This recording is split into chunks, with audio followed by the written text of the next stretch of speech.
This channel does not promote any violent, harmful, or illegal activities. All content provided by this channel is meant for an educational purpose only. এই মুহূর্তে বড় খবর আপনাদের দেখাবো। Big ওয়ালে জাল ওষুধ আবার পাওয়া গিয়েছে, আর এই জাল ওষুধ এবার বাংলাদেশ সীমান্তবর্তী দোকানগুলো থেকে উদ্ধার করা হয়েছে। বিস্তারিতভাবে জানবো, আমাদের প্রতিনিধি আমাদের সঙ্গে রয়েছে বিথারি এলাকা স্বরূপনগরের। সেখানকার ওষুধের দোকান থেকেই এবং গোডাউন থেকে এনফোর্সমেন্ট ব্রাঞ্চ এই জাল ওষুধগুলো পেয়েছে। নূর আলম আমাদের প্রতিনিধির সঙ্গে রয়েছে। নূর, কি খবর? দেখো, স্বরূপনগরের বিথারি বাজার সহ পার্শ্ববর্তী বিভিন্ন এলাকায় কিন্তু ইডি আধিকারিক এবং ড্রাগ কন্ট্রোলের সাথে সাথে রাজ্য পুলিশের একটি দল কিন্তু হানা দেয় সীমান্তবর্তী বিথারি বাজারের একটি নামকরা ওষুধের দোকানে। তারপর কিন্তু তাদের একেবারে চক্ষু চড়কগাছ, তারা কিন্তু দুপুর গড়িয়ে কিন্তু একেবারে রাত, একেবারে বলা যেতে পারে যে কয়েক ঘন্টার পর ঘন্টা ধরে কিন্তু এই যে স্বরূপনগরের ভারত বাংলাদেশ সীমান্তবর্তী এলাকায় যে বিথারি বাজারের একটি নামকরা ওষুধের দোকানে হানা দেওয়া হয়। তারপর কিন্তু একেবারে দেখা যায় যে ওই দোকানের যে সমস্ত গোডাউন রয়েছে এবং দোকান থেকে উদ্ধার হয় কিন্তু একাধিক অবৈধ ওষুধ এবং নথিবিহীন ওষুধ, পেটি ওষুধ কিন্তু উদ্ধার করা হয়। যে সমস্ত ওষুধ, যেটা সূত্র মারফত আমরা খবর পাচ্ছি যে এই সমস্ত ওষুধ কিন্তু সীমান্তবর্তী এলাকা স্বরূপনগর রয়েছে, এই সীমান্তবর্তী এলাকা হবার কারণে কিন্তু বাংলাদেশে পাচার করা হতো।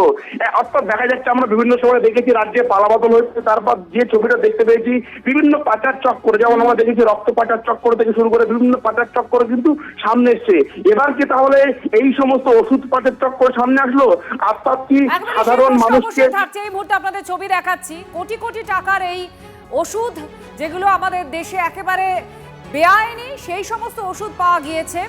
ওষুধ পাচার চক্রের খোঁজ পায় পুলিশ এবং তারপরে স্বরূপনগর একদম সীমান্তবর্তী এলাকার একটি দোকান থেকে আর গোডাউন থেকে ওষুধগুলো পেয়েছে ইবি।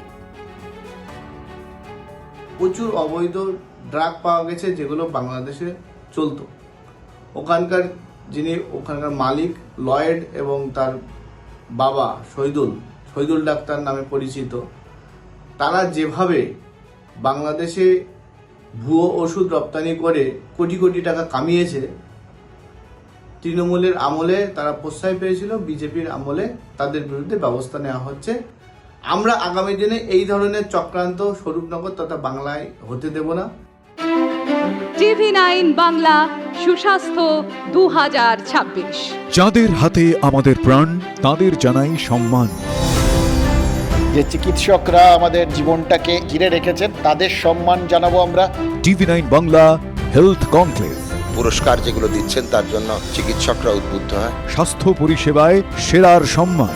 দেখুন TV9 বাংলা সুস্বাস্থ্য, শনিবার বিকেল 5:25 TV9 বাংলায়। TV9 বাংলা, না দেখলেই নয়।